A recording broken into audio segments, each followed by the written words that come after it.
अस्सलाम वालेकुम दोस्तों, कैसे हैं आप सब। मेरा नाम है खुर्मशदाद। आज की इस वीडियो में हम बात करेंगे ऑटो रिलीज़ मॉड्यूल के ऊपर। ऑटो रिलीज़ मॉड्यूल है क्या, कैसे काम करता है और इसके क्या क्या बेनिफिट हैं। तो चलिए आज की वीडियो को स्टार्ट करते हैं। ऑटो रिलीज़ मॉड्यूल आपको सिर्फ नोटिफिकेशन देगा क्रिएट के, सस्पेंशन के, अनसस्पेंड और टर्मिनेट के। अब ये काम कैसे करता है। फॉर एग्जांपल आपकी कोई ऐसी प्रोडक्ट है जो किसी भी मॉड्यूल के साथ कनेक्टेड नहीं है, लेकिन आप चाहते हैं कि क्रिएट, सस्पेंड और अनसस्पेंड का कोई नोटिफिकेशन जनरेट हो जाए जिसकी वजह से क्लाइंट को भी कंफर्म हो जाए और हमें भी पता चल जाए। अगर आप चाहते हैं आपके कस्टमर को क्रिएट, सस्पेंड और अनसस्पेंड के नोटिफिकेशन जाए और टर्मिनेट के ऊपर भी नोटिफिकेशन जाए, तो ये मॉड्यूल परफेक्ट है, क्योंकि आप इसको उन प्रोडक्ट्स के लिए भी इस्तेमाल कर सकते हैं जिसका कोई मॉड्यूल नहीं है।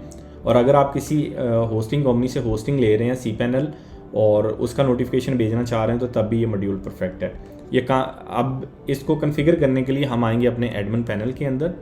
कोई भी एक प्रोडक्ट जो हमने ऑलरेडी बनाई हुई है उसको हम एडिट करेंगे। तो सेटिंग में आने के बाद सिस्टम सेटिंग में आ जाएं। यहाँ से प्रोडक्ट एंड सर्विस में जाने के बाद आप किसी भी एक प्रोडक्ट को एडिट कर लें।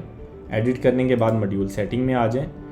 यहाँ पे आपने मॉड्यूल नेम में सिलेक्ट करना है auto release. Auto release select करने के बाद सर्वर ग्रुप सिलेक्ट करने की ज़रूरत नहीं है। अच्छा, यहाँ पे वो पूछ रहा है कि क्रिएट एक्शन के ऊपर क्या करना चाहिए। इसको एक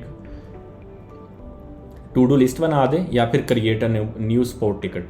तो मैं इसको फ़िलहाल कुछ भी नहीं करना चाह रहा। मुझे चाहिए कि जब मैं सस्पेंड करूँ तो ये एक टिकट ओपन कर दे। मतलब अगर क्रॉन चलती है और उस बंदे का अकाउंट सस्पेंड तो नहीं होगा, लेकिन यहाँ पे एक टिकट क्रिएट कर देगा।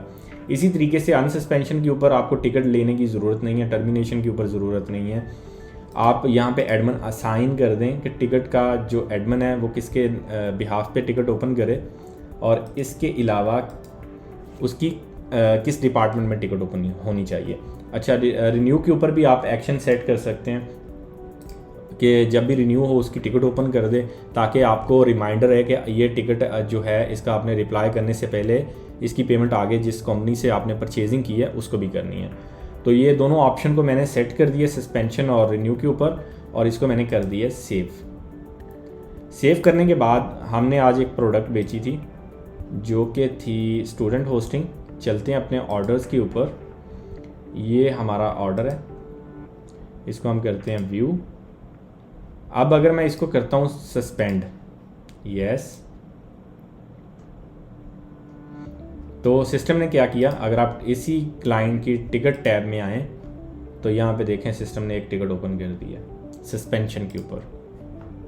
ठीक है, उसमें वो आपको बता रहा है कि ये आईडी नंबर है सर्वर का और आपने इसको सस्पेंड करना है। हालांकि यहाँ पे कस्टमर के पास स्टेटस सस्पेंडेड आ रहा है, लेकिन आपने जहाँ से बाय किया वहाँ से सस्पेंड करना है, टर्मिनेट करना है, या जो भी आपने एक्शन करना चाह रहे हैं इस सर्विस के ऊपर आप उसको कर सकते हैं। तो ये एक बेहतरीन ऑप्शन है अगर आप किसी थर्ड पार्टी कंपनी से होस्टिंग परचेज़ कर रहे हैं और आप चाहते हैं कि आपको नोटिफिकेशन आए कि आपने इसकी पेमेंट करनी है या नहीं करनी, तो इस फीचर को यूज़ करें। आज के लिए इतना ही। अपना ख्याल रखें। नेक्स्ट वीडियो में इंशाल्लाह दोबारा मुलाकात होगी। तब तक के लिए अल्लाह हाफिज़।